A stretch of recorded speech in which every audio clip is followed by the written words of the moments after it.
এটা তো স্পষ্ট আওয়ামী লীগের কর্মকাণ্ড বলে মনে করছি। কারণ আপনারা দেখবেন গতকালকে লাকি আক্তার যে ব্যানারটা ফেসবুকে পোস্ট করেছিল, সেখানে আয়োজক কমিটির ভিতরে স্পষ্ট ছাত্রলীগের নাম ছিল। সে যদি আবার এরকম কোন প্রোপাগান্ডা চালায় তাহলে আমরা আর বসে থাকবো না ঘরের মধ্যে। আমরা আমাদের সর্বোচ্চ দিয়ে তাদের সেই প্রোপাগান্ডাকে রুখে দেব ইনশাআল্লাহ। লাকি আক্তার সহ শাহবাগী যে সমস্ত নাস্তিকরা এবং আওয়ামী দোসররা আওয়ামী লীগকে পুনর্বাসন করার চেষ্টা করতেছে, তাদের বিরুদ্ধে আমাদের এই অবস্থান। যারা শাহবাগী তারা বিগত কয়েকদিন আমরা মিডিয়ার মাধ্যমে লক্ষ্য করেছি, তারা আইন শৃঙ্খলা রক্ষাকারী বাহিনীর উপর তারা হামলা করেছে, ন্যাক্কারজনক ভাবে হামলা করেছে। এক আইন শৃঙ্খলা রক্ষাকারী বাহিনী রোজা রেখেও সে তার হামলার শিকার। এই শাহবাগীরা কি করে এই নতুন বাংলায়, নতুন স্বাধীন বাংলায় তারা কিভাবে আক্রমণ করে একটা আইন শৃঙ্খলা রক্ষাকারী বাহিনীর উপর? এই তারা আইন শৃঙ্খলা জনগণের সরকার, এই জনগণের সরকার উপর শাহবাগীরা এই ফ্যাসিস্ট সরকারের তারা কিভাবে হামলা করলো? এই বিচার সরকারকে, জনগণকে সুস্পষ্ট ভাবে জনগণের সামনে এই বিচার করতে হবে। এই শাহবাগীদের বিচার ছাড়া আমরা যাব না। আর আমাদের মেন বক্তব্য হচ্ছে, যত বিডিআর হামলা, পিলখানা হত্যাকাণ্ড এবং জুলাই হত্যাকাণ্ড এবং শাপলা যে হত্যাকাণ্ড হয়েছে, এগুলোর সরকারকে সুস্পষ্ট রূপরেখা দিতে হবে। বিচারের মাধ্যমে যারা এই আসামি, যারা এর মূল হোতা, তাদেরকে শনাক্ত করে তাদেরকে বিচারের কাঠগড়ায় দাঁড় করাতে হবে। না হলে আমরা রাজপথ ছাড়বো না। আমরা আমাদের রাজপথে সব সময় কর্মসূচি আমাদের অব্যাহত থাকবে। তাদের বিচার না হওয়া পর্যন্ত আমরা এখান থেকে লড়বো না।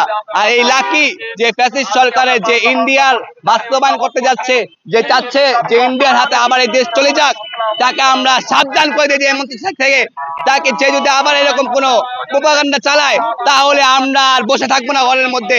আমরা আমাদের সর্বোচ্চ দিয়ে তাদের সেই প্রোপাগান্ডাকে রুখে দেব ইনশাআল্লাহ। আমাদের দাবি হচ্ছে মূলত দাবি কয় দফায় সেটা এখনো জানানো হয়নি কেন্দ্রীয় কমিটি থেকে। তবে আমাদের একটাই দাবি, যে যারা জুলাই হত্যাকাণ্ড, যে সমস্ত হত্যাকাণ্ডের মূল হোতা, তাদেরকে সরকারকে ধরতে হবে। তারা কিভাবে এখনো বাইরে ঘোরাফেরা করছে, তারা কেন এখনো আইন শৃঙ্খলা দলছড়া বাইরে, তাদেরকে ধরে তাদেরকে সুস্পষ্ট বিচার দিতে হবে। দেখেন, আমাদের মূলত 5টি দাবি এখানে নিয়ে আসছি। তার ভিতরে অন্যতম দাবি হচ্ছে লাকি আক্তার সহ শাহবাগী যে সমস্ত নাস্তিকরা এবং আওয়ামী দোসররা আওয়ামী লীগকে পুনর্বাসন করার চেষ্টা করতেছে, তাদের বিরুদ্ধে আমাদের এই অবস্থান। এবং আরেকটি দাবি আছে, সেটা হচ্ছে যে আমরা গত পরশুদিনকে দেখলাম দর্শনের পরে আমাদের আসিয়া বোনকে আজকে বাংলাদেশ আমাদের দেশ থেকে বিদায় নিয়েছে, অর্থাৎ পরবারে চলে গিয়েছে।